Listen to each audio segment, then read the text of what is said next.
नमस्कार। दूरदर्शन के खास मुलाकात कार्यक्रम में आपका स्वागत है। जैसे कि आप जानते ही हैं, आकाशवाणी एवं दूरदर्शन श्रव्य तथा दृश्य श्रव्य जनसंचार माध्यम है और हमारे भारतीय समाज को आधारभूत रूप से प्रभावित कर रहे हैं। भारतीय संस्कृति, साहित्य, कला के सृजन, संवर्धन और नियंत्रण में इनकी महती भूमिका है। तो आज जनसंचार के विशेषज्ञ के रूप में हम आपके सामने प्रस्तुत कर रहे हैं श्री चक्रधर कंडवाल जी को, जो कि एक प्रसिद्ध प्रसारण कर्मी हैं। इन्होंने आकाशवाणी से उद्घोषक के रूप में अपनी यात्रा शुरू करी। स्क्रिप्ट राइटर रहे, उप संपादक रहे, सहायक संपादक रहे, कार्यक्रम अधिकारी रहे, कार्यक्रम अधिशासी रहे, भारतीय सूचना सेवा के अधिकारी रहे और आकाशवाणी केंद्र के अध्यक्ष के रूप में भी आपने काम किया है। तो आइए मुलाकात करते हैं श्री चक्रधर कंडवाल जी से। नमस्कार कंडवाल जी। नमस्कार। आपका कार्यक्रम में स्वागत है। बहुत बहुत धन्यवाद। सबसे पहले तो जहाँ तक मेरी जानकारी है, 1978 में आकाशवाणी नजीमाबाद की स्थापना हुई थी। जी हाँ। और आपका जो प्रोफेशनल जर्नी है वो उसी समय से शुरू हो गई। बिल्कुल आपने सही कहा। बहुत अच्छी तरह से याद है हमें। 27 जनवरी 1978 को आकाशवाणी नजीमाबाद की स्थापना हुई थी। जी। उस समय मैं वहाँ कैजुअल के रूप में काम करता था। जी। और कुछ दिनों तक कैजुअल के ही रूप में हमने काम किया। जी। उसके बाद जब प्रसारण शुरू हुआ तो उसमें प्रसारण में भी हमारी भूमिका, गढ़वाली जो कार्यक्रम ग्राम जगत प्रसारित होता था उसमें हमने प्रस्तुति शुरू की। लेकिन आपको ये जानना भी जरूरी है जमलोकी जी कि मेरा वास्तव में एज ए उद्घोषक अपॉइंटमेंट नहीं हुआ था, बल्कि मैं स्क्रिप्ट एडिटर के रूप में मेरा चुनाव हुआ था।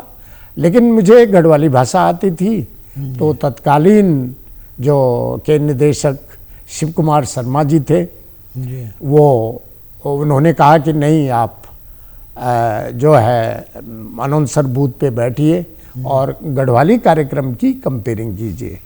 तो मैं लगातार जब भी सेवा में रहा, हिंदी के कार्यक्रम के साथ साथ मैं गढ़वाली कार्यक्रम भी प्रस्तुत करता था। जी। तो जहाँ तक मुझे याद है, उस समय के 2-3 बड़े लोकप्रिय कार्यक्रम थे। जी हाँ। उनमें से एक था म्यार द्वार की। हाँ जी हाँ। और एक था गिरी गुंजन। जी हाँ। तो शायद उसमें भी आप लगातार। हाँ, और एक था ग्राम जगत। ग्राम जगत। जी। तो ग्राम जगत कार्यक्रम जो हमारे ग्रामीण क्षेत्र का लोकप्रिय कार्यक्रम था, गढ़वाल एवं कुमाऊं में वो उत्तरायण कार्यक्रम के माध्यम से सुना जाता था पहले। लेकिन आकाशवाणी नजीमाबाद की स्थापना के बाद इन 13 जिलों में, उत्तराखंड के 13 जिलों में इसका प्रसारण ग्राम जगत कार्यक्रम के द्वारा हुआ। उसमें गढ़वाली और कुमाऊनी दोनों कंपेयर, दोनों भाषाओं में कार्यक्रम प्रस्तुत करते थे। और ये शाम 5:30 बजे शुरू होता था, जो पूरे गढ़वाल एवं कुमाऊं में प्रसारित होता था। अब जमलोकी जी, ये एक बात ये है कि आकाशवाणी नजीमाबाद की स्थापना जब हुई तो 100 किलोवाट का था। अच्छा। आज वो 200 किलोवाट का है। अच्छा। तो दूर तक उसकी आवाज जाती थी। जी। अच्छा, हमारा जो क्षेत्र है वहाँ सैनिक परंपरा की ज़्यादा संख्या है। तो सेना में हमारे बच्चे हैं, हमारे सैनिक कार्यक्रम करते हैं, तो उनके लिए गिरी गुंजन कार्यक्रम था। अच्छा। फरमाइशी गीतों का कार्यक्रम गिरी गुंजन। जी। और तीसरा कार्यक्रम था न्यार द्वार की। अच्छा। उसकी स्क्रिप्ट भी कभी मैं लिखता था, कभी नित्यानंद मैठाणी जी लिखते थे, कभी शिवनारायण सिंह रावत लिखते थे, कभी पाठ सारथी थपलियाल लिखते थे। लेकिन प्राय मैं उसकी स्क्रिप्ट लिखा करता था और उसका निर्देशन नित्यानंद मैठाणी जी करते थे। उसमें 4-5 प्रमुख कलाकार थे। श्रोमणी की माँ लक्ष्मी खंडूड़ी के रूप में, और सुनमुनी संगीता बर्थवाल के रूप में थी, जी और सुनमुनी के भाई के रूप में शिवनारायण सिंह रावत था, पाठसाथी थपलियाल थे, जी और उनके पापा के रूप में नित्यानंद मैठाणी जी स्वयं उसमें कलाकार के रूप में आते थे। तो ये कार्यक्रम हर बृहस्पतिवार को रात 8 बजे प्रसारित होता था अच्छा नजेबाद से, जी और ये बहुत लोकप्रिय था आम आदमी के बीच, क्योंकि ये गढ़वाली कुमाऊनी कार्यक्रम में होता था। ऐसे ही ग्राम जगत था जो प्रतिदिन 5:30 बजे, बाद में जाके वो 7:30 बजे रात्रि का प्रसारण हुआ, जो आज तक भी लोकप्रिय कार्यक्रम है। और गढ़वाल कुमाऊं की जनता के पास आप समझते हैं कि वो जमाना न तो मोबाइल का जमाना था, जी सूचना की इतनी बड़ी क्रांति नहीं हुई थी जो आज हम देख रहे हैं। तो उस अवसर पर आप ये समझे कि देवाल में अखबार तीसरे चौथे दिन पहुंचता था, जबकि रेडियो डेली सुना जाता था। तो अखबार से भी ज़्यादा तेज हमारा रेडियो काम करता था। और मैं ईश्वर का धन्यवाद करता हूं और आकाशवाणी परिवार का धन्यवाद करता हूं, नजेबाद का इस प्रसारण सेवा का धन्यवाद है। मुझे सौभाग्य मिला, मुझे माइक्रोफोन पब्लिसिटी मिली, लोग मेरे नाम से परिचित थे। हम कई गांव में जाते थे रिकॉर्डिंग करने, अच्छा आप कंडवाल जी हैं, अच्छा तो इतनी लोकप्रियता थी। और हमारे पास मनोरंजन का साधन केवल आकाशवाणी नजेबाद था उन दिनों। जी आज तो हमारे पास हर चीज है, सूचना की क्रांति है। जी और इसमें जो है तो वो जो सम्मान मुझे मिला जी या लोकप्रियता या नाम से लोग परिचित हैं, जी तो कई अवसरों पे मुझे गर्व भी होता है कि लोग मुझे व्यक्तिगत तौर पे जानते हैं। तो ये सारा श्रेय मेरे प्रसारण निगम को है, प्रसारण की इस संस्था को है, आकाशवाणी और दूरदर्शन को, जिनके माध्यम से हमारे श्रोताओं ने मुझे पहचाना और फिर हमने प्रोत्साहित भी हुआ। जी मैं जैसे मुझे आइडिया है जी हाँ। कि आपने कई लोग गढ़वाली और कुमाऊनी के कई लोक भाषा के साहित्यकारों को एक मंच दिया, कई लोगों को आगे बढ़ाने में या उनकी रुचि डेवलप करने में भी आपका काफी अरे साहब, ये योगदान रहा। तो जमलोकी जी आपका बहुत बहुत धन्यवाद और मेरा सौभाग्य है। उस समय मैं आपको बताऊं कि बिजनौर जिले में सहायक सूचना अधिकारी के रूप में नरेंद्र सिंह नेगी कार्यरत थे उत्तर प्रदेश सरकार में, जी और उनका गीत हमने लखनऊ से सुना था। अच्छा तो उस दौरान नेगी जी से मुलाकात हुई, तो नेगी जी को हमने कहा भाई आप तो ऑलरेडी गायक कलाकार हैं, आप आकाशवाणी नजेबाद से भी गाइए। तो उन्होंने यहाँ से भी गाया, हमारी मित्रता हुई उन्हीं के माध्यम से। तो मैं तो नेगी जी को बड़ा अपना आदर्श मानता हूँ, गढ़वाली भाषा के प्रेषण में, जी उसको आगे बढ़ाने में जितना योगदान नेगी जी का है, जी हमें भी अच्छा लगता था। उसके बाद बहुत सारे कलाकार आते थे हमारे उस केंद्र पर, प्रीतम भरतवाण हैं जैसे, जी इनके माध्यम से आज तो बहुत सारे वो हैं साहित्यकार, इतिहासकार, शिक्षाविद। और जमलोकी जी आप मानिए कि हमें इतनी प्रसन्नता होती थी, हाँ जी हम तो एक कारिंदे थे, हाँ। एक सिंपली कार्यकर्ता के रूप में, लेकिन हमें खुशी होती थी कि हमारा गढ़वाली कलाकार, कुमाऊनी कलाकार, साहित्यकार, इतिहासकार, शिक्षाविद आ रहा है। उस दिन ऐसा लगता था जैसे कि हम जश्न मना रहे हैं, और रिकॉर्डिंग में बड़ा आनंद आता था। तो मैं इन लोगों कंडवाल जी हाँ जी। कितने टाइम पर जो खास तौर से जो बड़ा बड़ा लोग छाजन चंद्र सिंह गढ़वाली जी जी वगैरह, हाँ। तो को भी सानिध्य आपने प्राप्त हाँ, हुए? ये बिल्कुल आपन बहुत सही जगह पर हाथ रख। जी स्वर्गीय चंद्र सिंह गढ़वाली जी 1979 में खत्म हुए। अच्छा तो आप इन समझाना कि 74-75 से कोटद्वार को सानिध्य मान से चंद्र सिंह गढ़वाली जी से भी हमारो बहुत अच्छो परिचय है। जी और उनको दगड़ शेखर पाठक है, अच्छा कुमाऊं बिटिगान है, और ऊँग दगड़ इतिहासकार चारण जी दुगड्डा का, शिव प्रसाद शिव प्रसाद डबराल चारण, जी उमराव सिंह रावत जी, जी एक कर्नल बुद्धि सिंह रावत जो नेताजी सुभाष चंद्र बोस जी, का बिल्कुल। एडजुटेंट है, हाँ उनको सानिध्य भी प्राप्त हुआ है, उनकी रिकॉर्डिंग करना जो आनंद है। जी जी जी। और आज भी वो रिकॉर्डिंग हमारे आर्काइव्स में वाल संभव हो चुकी, वो सुरक्षित वाल। तो ये मौका जीवन में, ये नौकरी मैं तो धन्य समझू अपने आप है कि मैं ये लायक तो नहीं है, लेकिन वो परमात्मा का और ये हमारी संस्था को बड़ा सहयोग रहा, जिन्होंने इतनी ये मौका दिया मुझे, और प्रसारण में अभिरुचि भी रहे। तो आपने उस समय के जो बड़े हमारे लोकप्रिय और प्रसिद्ध निदेशक हुए आकाशवाणी निजामाबाद के, नित्यानंद मैठाणी जी। हाँ जी हाँ, नित्यानंद मैठाणी जी थे, शिव प्रसाद वो अनुरागी जी हुए, शिव कुमार शर्मा जी थे, केशव अनुरागी जी थे संगीत विभाग में जी, हिंदवान जी, सत्य प्रकाश हिंदवान थे जी जी। तो केपी काला थे, कालिका प्रसाद काला, दिल्ली दर्शन कार्यक्रम देते थे उसमें, तो हमारे यहाँ प्रोड्यूसर के रूप में आए थे, उनके साथ भी काम करने का मौका मिला, बहुत सीखा, सीखने की कोशिश की। शिव प्रसाद शिव कुमार शर्मा जी ने जब मुझे ग्राम जगत कार्यक्रम में अपॉइंट किया था कि आप नियमित तौर पे गढ़वाली कार्यक्रम देंगे, लेकिन उन्होंने शर्त रखी थी कि आप कोई ओवर टाइम नहीं मांगेंगे। अच्छा।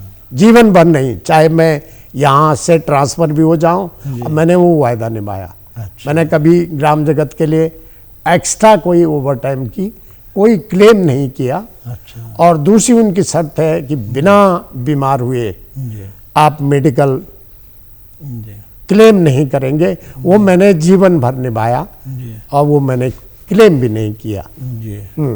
तो आप क्षेत्रीय प्रचार अधिकारी के रूप में भी आपने काम किया। हाँ, आपका विशद अनुभव होगा, हमारे टेरी, चमोली, पौड़ी, ये सब जिले मेरे ख्याल से उस समय आपके उसमें थे, कार्य क्षेत्र में थे। बिल्कुल, आपने कहा कि मैं 1990 में क्षेत्रीय प्रचार अधिकारी के रूप में इंडियन इंफॉर्मेशन सर्विस में मेरा ऑन डिपुटेशन हुआ था।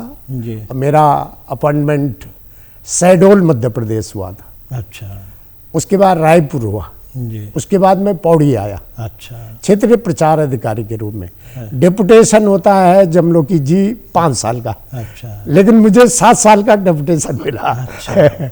और क्षेत्रीय प्रचार निदेशालय के अंडर में उस समय मेरे पास पौड़ी मुख्यालय था। अच्छा। चमोली में सत्य प्रकाश थपलियाल जी थे जी।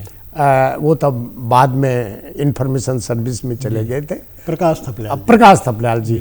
तो उनका भी कार्यभार मैंने संभाला था, गोपेश्वर का, टेरी, उत्तरकाशी, ये 4-5 जिले में क्षेत्रीय प्रचार निदेशालय का कार्य मैं करता था, और बहुत आनंद आता था। क्षेत्र में भारत सरकार की सामाजिक, सांस्कृतिक और विकासात्मक परियोजना की जो जानकारी होती थी चलचित्र के माध्यम से, पोस्टर, स्लोगन, डिबेट कंपटीशन, ये सारे हम आयोजित करवाते थे, और वो केंद्र सरकार द्वारा उसमें पुरस्कारों की घोषणा होती थी, पुरस्कार बच्चों को दिया जाता था समय समय पर। तो मुझे 4-5 जिलों में तो बिल्कुल जाने का मौका मिला। अच्छा, उसमें मुझे क्या लाभ मिला? उसमें ये लाभ हुआ मुझे कि रेडियो के माध्यम से मेरी आवाज़, अच्छा, और मुझे लोग जानते थे। अच्छा। तो जब भी मैं कहीं किसी गांव में जाता था तो वो बोलते थे कि आप आकाशवाणी वाले कंडवाल जी हैं। अच्छा। तो बड़ा गौरव अनुभव होता था, क्योंकि माइक्रोफोन पब्लिसिटी के माध्यम से हमने काम उतना नहीं किया जितना पब्लिसिटी मिली, लेकिन वो क्षण बार बार याद आते हैं जमलोकी जी। जी हाँ। और मेरे ख्याल से जब आप सेवानिवृत्त हो गए तो उसके बाद आपने रेडियो पत्रकारिता के क्षेत्र में अध्यापन कार्य शुरू किया। आप कई यूनिवर्सिटीज़ के परीक्षक रहे जनसंचार में, और आपने कई पुस्तकें भी लिखी। मैंने कुछ पुस्तकें आपकी देखी है, क्या क्या पुस्तकें आई थी वो? हाँ जी हाँ। तो काफ़ी जगह आपने पढ़ाया, अध्यापन कार्य किया। उसके बाद सेवानिवृत्ति के बाद मैं देहरादून स्थित एक इंस्टीट्यूट में कुछ दिन एज ए प्राध्यापक, क्योंकि मेरे पास मास कम्युनिकेशन, शायद ये पुस्तकें हैं। हाँ जी हाँ, ये 4 पुस्तकें मैंने सेवानिवृत्ति के बाद लिखी हैं। एक का संपादन किया है, जैसे मीडिया की वर्तमान संदर्भ, और रेडियो पत्रकारिता, जी ये हिंदी में है, और अंग्रेजी में है principle and practices of broadcasting. ये अंग्रेजी में मैंने और मेरे एक सहयोगी शिखा शुक्ला के द्वारा लिखी गई है। तो इस अध्यापन का ये था कि अध्यापन में अब रुचि पहले से थी जी। और आप जानते हैं कि मीडिया में बोलने की आदत थी। अच्छा। शब्दों के सौदागर लोग हैं हम लोग, तो शब्दों का व्यापार करते हैं। तो हमने कहा इनको लिखा जाए, लिपिबद्ध किया जाए। बहुत अच्छा। और बच्चों को पढ़ाया। उसके बाद हिमगिरी विश्वविद्यालय में भी रहा, निजी विश्वविद्यालय है देहरादून में। उसके बाद यदा कदा एक दो विश्वविद्यालय में और पढ़ा, और परीक्षक के रूप में भी कार्य किया। तो उससे रेडियो ने मुझे बहुत कुछ सिखाया। तो कनवाल जी, जैसे जो उस समय की रेडियो पत्रकारिता थी, जी हाँ, जब आपने शुरू किया था, और आज की जो रेडियो पत्रकारिता है, हाँ जी, तो क्या अंतर पाते हैं आप? कितना अंतर आ गया है तब से लेकर के? क्योंकि अब तो डिजिटल हो गया है, सारी चीज़ें, टेक्नोलॉजी बहुत। चमलोकी जी, अब तो जमीन आसमान का अंतर हो गया। अच्छा। हमने देखा है हमारा जमाना जी। गीत और संगीत में भी टेप में चलता था। मैग्नेटिक टेप होते थे। अच्छा। तवा होता तवा टाइप का। अच्छा। जिसमें हम उनको कभी कभी हाथों से ही उनका संचालन होता था। अच्छा, एडिटिंग और डबिंग में घंटों लग जाते थे जी। एक रेडियो रिपोर्ट बनाने में पूरा दिन निकल जाता था जी। आज तो उसकी एडिटिंग करना, उसकी डबिंग करना, उसकी रिपोर्टिंग करना बहुत आसान हो गया। अच्छा। क्योंकि सब कुछ डिजिटल हो गया जी। और हमारे इक्विपमेंट इतने संवेदनशील है आज। हमारे जमाने में उतना नहीं था, क्योंकि इक्विपमेंट भी बड़ा अच्छा इक्विपमेंट आ गया जी। और हमारे जो ये मीडिया में जितने विकास हुए हैं जी। डिजिटलाइजेशन, जैसे आपने कहा जी। अच्छा, इंफॉर्मेशन भी सेकंडों में आप प्राप्त कर सकते हैं। बराक ओबामा कितने वोटों से जीत रहा है, जी। ट्रंप किस हालत में है, जी। हमारे यहाँ दिग्विजय सिंह जी कितने उससे पीछे चल रहे हैं। ये सारे इतने ऑटोमेटिक इक्विपमेंट आ गए कि इंफॉर्मेशन आपके उंगलियों के टिप्स पर है। तो ये बहुत फास्ट हो गया है। और आज के बच्चे, आप ये समझे कि हमारे ज़माने में उतनी स्पीड और क्वालिटी दोनों, डिजिटलाइजेशन के इस ज़माने में एक तो क्वालिटी भी अच्छी सुधर गई, दूसरी उसकी स्पीड भी, और इक्विपमेंट एक से एक अच्छे इक्विपमेंट हैं। आप फोटोग्राफी में देखिए, रिकॉर्डिंग में देखिए, टेप रिकॉर्डिंग में देखिए, सारी चीज़ें वेल इक्विप्ड हो गई हैं। तो निश्चित तौर पे आज का जो हमारा साथी है, जो हमारे साथ कार्यक्रम अधिकारी हैं, टेक्नीशियन हैं, इन बेचारों को अगर कंप्यूटर का ज्ञान है और डिजिटलाइजेशन का ज्ञान है तो निश्चित तौर पे ये तो बहुत पारंगत है। हम उनसे तुलना नहीं कर सकते, क्योंकि वो जमाना तो टेक्निकल का था नहीं। बहुत कम लोग होते थे। केपी कालासरी के, अच्छा, कालिका प्रसाद काला जी, सत्यप्रकाश हिंदवान जी, टेक्निकली इतने साउंड, और साउंड इंजीनियरिंग का इतना अच्छा नॉलेज, क्योंकि अच्छे अच्छे केंद्रों पे उन्होंने काम किया था। दिल्ली से आए थे। तो निश्चित तौर पे ये लाभ जो है, हम भाग्यशाली हैं कि ऐसी संस्था के साथ हमने काम किया। और आज ये नई पीढ़ी भाग्यशाली है कि इनको इतने अच्छे संसाधन प्राप्त हो रहे हैं, इतनी अच्छी नॉलेज, इतनी अच्छी स्पीड, क्वालिटी, तो सब ये जो है। एक और नया जो आजकल डेवलपमेंट दिखाई देता है, जी हाँ, रेडियो प्रसारण में। हाँ जी। अब ये सामुदायिक रेडियो कम्युनिटी रेडियो जी हाँ। तो इसका भविष्य कैसे देखते हैं आप? कि जैसे हमारे यहाँ हेवल घाटी है जी हाँ, रेडियो रुद्रप्रयाग में है, वो मंदाकिनी की आवाज नेगी जी उसके संस्थापक हैं। तो क्या इनका क्या फ्यूचर लग रहा है आपको कि किस ढंग से ये और डेवलप हो सकते हैं, या इनमें जो सामूहिक साझेदारी है या भागीदारी है वो कैसे बढ़ सकती है? जमलोकी जी, ये वास्तव में जैसे कि नाम है उसका कम्युनिटी रेडियो सेंटर जी, ये वास्तव में एक कॉन्सेप्ट नेपाल, श्रीलंका जी, जो कम विकसित क्षेत्र थे जी, उनसे ये प्राय आया जी, और हमारे यहाँ भी डेवलपमेंट हुआ। कम्युनिटी का जो सक्सेस स्टोरीज है जी, उसका प्रसारण जी, ऐसे ही एक चंबा टेरी में भी है, हेमल घाटी, हाँ हेमल घाटी, जी, और एक भीमताल में भी है।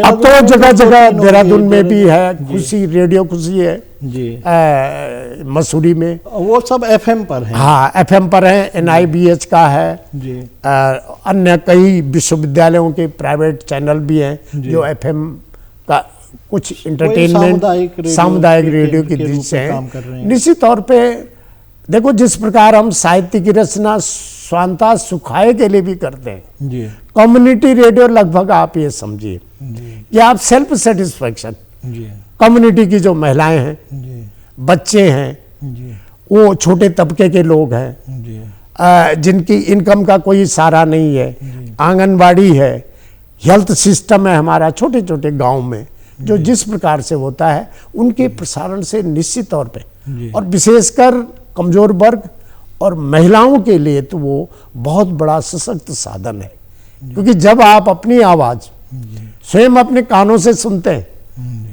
तो निश्चित तौर पे एक अलग अनुभूति होती है। तो सोसाइटी में वो जो एक प्रकार की चेतना है चिंतन करने की, मनन करने की, अध्ययन करने की। अच्छा, फिर दूसरी बात यह है कि समय समय पर गवर्नमेंट ऑफ इंडिया भी इनमें जी, जैसे कि आप जानते होंगे कि मन की बात जो कार्यक्रम है प्रधानमंत्री, उसके कारण रेडियो को बहुत लोकप्रियता मिलती है। कैसा देखते हैं आप इसको? जय, आप ये देखिए कि मन की बात के प्रसारण के बाद संभवतः 100 से कुछ ज़्यादा प्रसारण हो चुके हैं, 111 मन की बात के प्रसारण हो चुके हैं। तो आप ये समझिए कि रेडियो पहले लोगों के कारों में ही दिखाई देता था, वो केवल इंटरटेनमेंट के लिए, लेकिन अब वो इन्फॉर्मेशन के लिए भी हो गया। और मोदी जी को तो निश्चित तौर पे बधाई के पात्र हैं कि उन्होंने निश्चित तौर पे रेडियो के माध्यम से मन की बात का जो प्रसारण किया उससे इसे बहुत प्रोत्साहन मिला। और घर घर हमने देखा कि जिस घर में रेडियो बंद पड़ा था वो रेडियो लोगों ने शुरू कर दिया, गांव में बूढ़ों ने। और अब ये बात है कि रेडियो लोग सुनते हैं, उसका प्रसारण अपनी अभिरुचि के अनुसार बहुत अच्छी तरह से सुनते हैं। कनवाल जी, मैं अगर फिर पुरानी बात पर आऊँ जी हाँ, तो जैसे निजामाबाद से जो उस समय बड़े लोकप्रिय कार्यक्रम थे, और आपने तो म्यार द्वारके में लिखा भी है, तो कोई स्क्रिप्ट आपको याद हो या उस समय का कोई टॉपिक आपको याद हो जो हम दर्शकों के साथ शेयर कर सकें? उसका प्रसारण इस तरह से होता था, जैसे मैं बोलता था कि ग्राम जगत कार्यक्रम सुनने वाला सभी भाई बहनों तय चक्रधर कंडवाल को नमस्कार। भाई बहनों, आज बुधवार च, अब बुधवार के दिन आज आता है मकरणी को त्यौहार च। मकरणी का दिन हमारा ये त्यौहार में जक संगमों पर स्नान करे जान, बूढ़ी पकौड़ी भी खाए जान, लेकिन कुछ क्षेत्रीय अंचल जक गेंद को मेला आयोजित हूँ, जमा थल नदी, डाडा मंडी, मावाकोट, कलजी खाल, कांस खेत आदि क्षेत्रों में जगह जगह गिंद मेला आयोजित हूँ। तो ये मकरणी को त्यौहार की कंपेयरिंग एक प्रकार से हम कर छे। और जैता हिंगोड़ा गिंदी बोल तो वो गेंद को मेला यू आपक क्षेत्र में नहीं हूँ, ना ये पौड़ी जिला में आयोजित और पौड़ी जिला भी दुगड्डा द्वारेखाल सतपुली लैंसडाउन यो ब्लॉक में हूँ। जी तो ये जो परंपरा है गेंद मेले की जी एक विवरण हम ये प्रकार से दिन छे। तो ते टाइम पर या ते वक्त पर कभी आप लाइव प्रसारण भी करें कि लाइव प्रसारण 2 दफे साहब। अच्छा हाँ लाइव प्रसारण 2 दफे। एक दफे गढ़वाल कप टूर्नामेंट हुए छे कोटद्वार। अच्छा और स्वर्गीय शशिधर भट्ट जी वो एक आयोजक थे। जी आज वे स्टेडियम को नाम जो कोटद्वार में बढ़ियो जी शशिधर भट्ट स्टेडियम अच्छा उन गढ़वाल कप को आयोजन करवाए छे। जी और बीजी रुड़की गढ़वाल राइफल्स और दिल्ली की भी कुछ टीम है छे नेशनल टीम है छे। अच्छा तो पहलू प्रसारण छे जेको आंखों देखा हाल अच्छा कोटद्वार बिटिक प्रसारित हुई छे। दूसरा आंखों देखा हाल वॉलीबॉल टूर्नामेंट तायाजी रुड़की में हुए छे। अच्छा वो की कमेंट्री मीन कर छे अच्छा अच्छा अच्छा वह कमेंट्री। और दिल्ली दूरदर्शन स्पोर्ट्स अच्छा वो में प्रसारित हुए छे अच्छा वो भी लाइव छे जी तायाजी। कुंभ मेला भी करी वो कभी हाँ कुंभ मेला में मीन प्रसारण निकल लेकिन मी प्रोजेक्ट इंचार्ज छे हरिद्वार में। जी जी जी हरिद्वार में जी हमारे तक उद्घोषक विनय ध्यानी जी और यन्नी उद्घोषक मथुरा से आया छे जी बनारस से आया छे जो कुंभ के बारे में बहुत अच्छी जानकारी दी छे। जी लेकिन वही स्थल पर हम रहे छे वहाँ हर की पेड़ी पर। और जी 2005 में तायजी वॉलीबॉल टूर्नामेंट को जो आयोजन हुए छे जी रुड़की में जी वो हर साल होंदू। तो 2005 में मी वो मीन कमेंट्री कर छे वॉलीबॉल की। जी तो काफ़ी अच्छी लगी। और तीसरू जो म्यूजिक कार्यक्रम अच्छा कोटद्वारी में हुए छे वो बार छे हमारे केंद्र के केंद्र निदेशक अरविंद पालित। अच्छा अरविंद पालित साहब ना और वे में म्यूजिक कंपोजर माधुरी बर्थवाल जी हमारा केशव अनुरागी जी ये सब आयोजन हुए छे। जी। निश्चित तौर पर उस समय आज भी स्वर्णाक्षरों में लिखे जाने योग्य छन। जी ओह बहुत आनंद पब्लिक तभी आन छे। हाँ हाँ और रेडियो के प्रति जी और प्रसारण के प्रति लोगों को जो मोह है आज तो हर आदमी के पास बहुत सारे संसाधन छन। हाँ हाँ मोबाइल है हर प्रकार के संसाधन छन। जी यूट्यूब देख लें ये कर लें बहुत सारे वे बार केवल दूरदर्शन और आकाशवाणी एकमात्र सारा चाहे मनोरंजन को भी और ज्ञान को और ज्ञान का भी सूचना और को भी। संचार का भी और सूचना का भी। जी जी एक चीज मैं और पूछना चालो आपने जी हाँ कि जो हमारे उत्तराखंड की जो लोक भाषा छन है जी। कुमाऊनी गढ़वाली तो यूं तो हमारो जो रेडियो केंद्र छन चाहे देहरादून में हो या निजामाबाद में हो वो कहते हैं और कन के प्रोत्साहन दी सकें कन के क्या कर सकें हो प्रसारण में हमने देखा कि जमलोकी जी आकाशवाणी निजामाबाद में हम जब क्षेत्र में जान छे वो भी कवरेज को वास्ता जी तो वो हम था जो भी साहित्यकार अच्छा जो भी पत्रकार जी जन राधा कृष्ण वैष्णव जी नंद प्रयाग में मिल गए अच्छा पहाड़ी जी गौचर में मिल गए जी ये जो आज बंसीलाल पुंडी टेरी में मिल गए। जी तो वो से संपर्क कर हम कुछ विद्वानों को नाम जी लिखवारों को नाम अच्छा संगीतकारों को नाम लोक कलाकार हमार ढोल दमक वादक कलाकार छन कई क्षेत्र में। जी। तो वो जैकन हम वो बारे में जानकारी लीन चाहे और फिर वो तो बुलान चाहे केंद्र पर। अच्छा तो ये मी आकाशवाणी निजामाबाद को बहुत बड़ो हाथ छ गढ़वाली कुमाऊनी साहित्य तय अग्नि बढ़ाण में निश्चित तौर पर वह में चाहे अनुरागी जी रहन नित्यानंद मैठाणी जी रहन शिव कुमार शर्मा जी रहन और वह एक बात का अधिकारी विभूति भूषण भट्ट रहन जी सब जितना कार्यधर्ता छन निश्चित तौर पर गढ़वाली साहित्य जी कला यूँ होता है प्रोत्साहित करना यूँ सभी लोगों को बहुत बड़ो हाथ छ। हाँ जी और मैं आकाशवाणी केंद्र निजामाबाद है जी धन्यवाद दींदू बार बार याद कर दो कि वो यू अपनों कर्तव्य पूरी तरह पर अच्छी तरह से निभाए। जी तो यांचे कंडवाल जी आप तो अनुभवी आदमी छन, आप तो ज्ञान का भंडार छन, पर अब हमारो वक्त ये थी छो ये प्रोग्राम में, तो आप हमारे स्टूडियो में आए और आपने इतनी अच्छी जानकारियाँ उस समय के बारे में दी। आपका बहुत बहुत धन्यवाद। बहुत बहुत धन्यवाद।